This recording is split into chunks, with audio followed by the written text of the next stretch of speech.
எனக்கு தெரிஞ்சு இந்த ஒரு ட்ரேடு வந்து 95% ஆஃப் ட்ரேடர்ஸ் எல்லாமே லாஸ் பண்ணியிருப்பீங்க. லாஸ்ட் ஒரு 2 டேஸ்க்கு முன்னாடி இந்த நீங்கள் ட்ரேட் எடுத்துருந்தீங்களா? ஈவன் நானுமே லாஸ் தான் பண்ணியிருந்தேன். ஸ்ட்ரக்சர்லேருந்து எல்லாம் கரெக்டு. பட் இது ஈவன் லாஸ் பண்ணியிருந்தேன். நீங்களும் அந்த ட்ரேட் எடுத்துருந்தீங்களா? இன்னும் ஹோல்ட் பண்ணீங்களா? கீழே கமெண்ட் பண்ணுங்கள், பார்ப்போம். சரி, ஓகே. எதனால் லாஸ் பண்ணோம் அப்படின்னு பார்த்தீங்கன்னா ரொம்ப சிம்பிள். இந்த ஒரு கேண்டில் பார்த்தீங்களா? இந்த 4 கேண்டில் இது அழகாக டபிள்யூ பேட்டர்ன் மாதிரி தெரிஞ்சுது. ஓகே, கண்டிப்பாக மேலே போய்டுவோம்னு நினச்சோம். கடைசியில் பார்த்தா அவன் டபிள்யூ பேட்டர்ன் இல்லை அப்படின்ட்டு கீழே பெரிய பிரேக் அவுட் ஆகிடுச்சு. தெளிவாக தெரியும் உங்களுக்கு பார்த்தாலே. ஆல்மோஸ்ட் ஸ்டாப் லாஸ் ஹிட் பண்ணிவிட்டு 7% கீழே இறங்கலாம். பட் அகைன் திரும்பி ரிவர்சல் ஆகிடலாம். இதுதான் வந்து பர்ஃபெக்டான சினரியோ.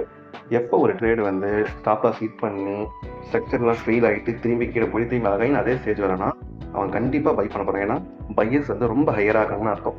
ஸோ பையர்ஸ் ஹையராக இருக்கிறது கண்டிப்பாக அவங்க செல்லர்ஸை கீழே போக விடாமல் பையர்ஸாக வந்து மேலே தூக்கி வச்சுட்டு போயிட்டே இருக்கிறாங்க. ஸோ இது பர்ஃபெக்டாக இருந்தது. நாம் இந்த பழையபடியாக பார்க்காத திருப்பி போய் பாருங்கள். கண்ணபடியே அதை இப்போ பை பண்ணலாம். குறைஞ்சது 7%, அதை விட்டால் 20% இந்த ட்ரேடில் கிடைக்கிறது நிறையவே சான்சஸ் இருக்குது. இப்போ ஸ்டாப் லாஸ் எங்கே வைக்கலாம்னு பார்த்தா இது கீழே வைக்கிறது தான் பர்ஃபெக்டான இடம். பட் நம்ம அது வச்சா நம்மளோட பெரிய முட்டாள் யாரும் இல்லை. பட் நம்ம இப்போ அதான் பண்ணி ஆகணும், வேறு வழி கிடையாது. ஏதாவது ஸ்ட்ரக்சர் ஃபெயில் ஆனாலும் நம்ம பார்த்து பண்ணிக்கலாம். இல்லை எங்கே ஸ்டாப் லாஸ் வைக்கணும் உங்களுக்கு டவுட் இருந்ததுன்னா டெலகிராம் சேனல் லிங்க் இருக்குது, பயோவில் போய் ஜாயின் பண்ணிக்கோங்க. உங்கள் டீட்டெயில்ஸ் எல்லாம் சொல்லணும்.